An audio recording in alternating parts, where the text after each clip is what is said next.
CPR ఎలా చేయాలి. So ఈ వీడియో లైఫ్ సేవింగ్ వీడియో అండి. దయచేసి మీరు అందరికీ షేర్ చేయండి, వాట్సాప్ స్టేటస్ పెట్టుకోండి. అండ్ ఎవరో ఒకళ్ళ ప్రాణాలను కాపాడుతుందండి ఈ వీడియో, అది మీరే అవ్వచ్చు. ఫస్ట్ ఏంటంటే అండి, సిపిఆర్ చేసేటప్పుడు సపోజ్ ఎవరైనా అన్కాన్షియస్ గా పక్కన రోడ్డు పక్కన పడి ఉన్నారండి. ఫస్ట్ మీరు చేయాల్సింది ఏంటంటే సీన్ సేఫ్టీ అంటే సపోజ్ ఆయన కరెంట్ షాక్ తగిలి పడిపోయాడండి.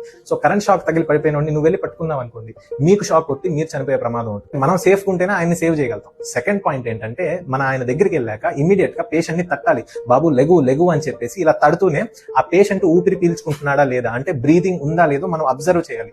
వీలైతే గనక మనం పల్స్ చూడాలి పేషెంట్ కి. ఇలా మెడ పక్కన ఇక్కడ కెరోటిడ్ పల్స్ అని ఉంటుంది అనమాట. సో ఆ కెరోటిడ్ పల్స్ అయినా చూడాలి. సో బ్రీదింగ్ లేకపోయినా సరే, ఒకవేళ పల్స్ లేకపోయినా సరే ఇమీడియట్ గా మనం సిపిఆర్ చేయాలన్నమాట. వెరీ ఇంపార్టెంట్ పాయింట్ అండి. పేషెంట్ కళ్ళు తెరిచి ఉండి రెప్పలాడిస్తూ ఉండే అతని మీద సిపిఆర్ చేయకూడదు. సో చాలా మంది వీడియోస్ చూస్తూ ఉంటాను. సో పేషెంట్ కాన్షియస్ గా ఉన్న పేషెంట్స్ మీద సిపిఆర్ చేస్తూ ఉంటారు. అది కరెక్ట్ పద్ధతి కాదండి.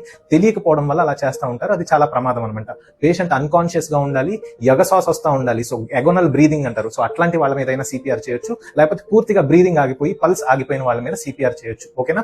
సో థర్డ్ పాయింట్ ఏంటంటే అండి, సిపిఆర్ చేసేటప్పుడు ఎన్ని కంప్రెషన్స్ ఇవ్వాలి. సో నిమిషానికి 100 నుంచి 120 కంప్రెషన్స్ ఇవ్వాలి. సో 100 to 120 కంప్రెషన్స్ ఇస్తూ ఉండాలి. ఎంత లోతుగా కంప్రెస్ చేయాలి, అట్లీస్ట్ 5 సెంటీమీటర్స్. సో చాలా మంది సిపిఆర్ అనేది పైన చేస్తూ ఉంటారు. సో పైన చేస్తూ ఉంటే సిపిఆర్ అనేది ఉపయోగపడుతుంది. అసలు సిపిఆర్ ఎందుకు చేస్తాము? సో మనం చెస్ట్ కంప్రెషన్ చేసినప్పుడు గుండె అనేది ఆర్టిఫిషియల్ గా మనకి బ్రెయిన్ కి బ్లడ్ సప్లై అయ్యేటట్టుగా చేస్తాం అనమాట. సో గుండె ఆగిపోయినప్పుడు బ్రెయిన్ కి ఆక్సిజన్ అందక బ్రెయిన్ డెడ్ అయిపోతారు. సో పేషెంట్ బ్రెయిన్ డెడ్ అవ్వకుండా ఉండడం కోసం మనం సిపిఆర్ చేస్తాం. పైన చేసామనుకోండి, ఆ బ్లడ్ అనేది బ్రెయిన్ దాకా వెళ్ళదు. సో సిపిఆర్ చేసినా ఉపయోగం ఉండదు. సో సిపిఆర్ చేసేటప్పుడు కొంతమంది బిగినర్స్ సిపిఆర్ చేసేటప్పుడు ఈ ఛాతి మీద ఉండే రిబ్ కేజ్ అనేది బోన్స్ బ్రేక్ అవ్వచ్చు. సో ఇలా ప్రెస్ చేయగానే కరకర సౌండ్ వస్తుంది అనమాట కొన్నిసార్లు. అంటే బోన్స్ బ్రేక్ అయినట్టు.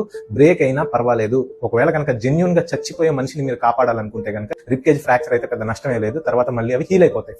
ఫిఫ్త్ పాయింట్, ఎక్కడ కంప్రెషన్ చేయాలి. సో మనకి ఇక్కడ స్టెర్నమ్ అనే ఒక బోన్ ఉంటుంది.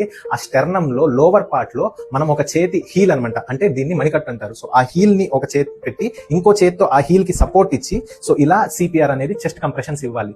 అండ్ వెరీ ఇంపార్టెంట్ పాయింట్ అండి, చెస్ట్ కంప్రెషన్ చేసేటప్పుడు మన ఎల్బో బెండ్ అవ్వకూడదు. అంటే మన మోచెయ్యి స్ట్రైట్ గా ఉండాలి, మన షోల్డర్ కూడా స్ట్రైట్ గా ఉండాలి. సో ఇలా సిపిఆర్ చేస్తూ ఉండాలన్నమాట. అంటే మనం సిపిఆర్ చేసేటప్పుడు మూవ్మెంట్ అనేది మన నడుము దగ్గర ఉండాలి. సో చాలా మంది ఎల్బోతో ఇలా సిపిఆర్ చేస్తూ ఉంటారు. అది కరెక్ట్ కాదు. సో మన షోల్డర్ కూడా స్ట్రైట్ గా ఉండాలి, ఎల్బో షోల్డర్ స్ట్రైట్ గా ఉండాలి.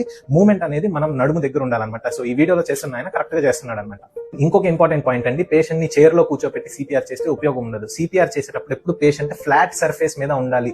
నడుముకి flat surface, hard surface support గా ఉండాలంటే ఐడియల్ గా కింద పడుకోబెట్టాలి. అంటే ప్రతి పాయింట్ నేను చెప్పిన పాయింట్ ఇంపార్టెంట్ పాయింట్ అండి. మీకు డౌట్స్ ఉంటే కనుక దయచేసి కామెంట్ లో అడగండి. I will answer each and every question. దయచేసి ఈ వీడియోని అందరికీ షేర్ చేయండి. అండ్ మీకు ఇట్లాంటి యూస్ఫుల్ ఇన్ఫర్మేషన్ కోసం please subscribe to my channel.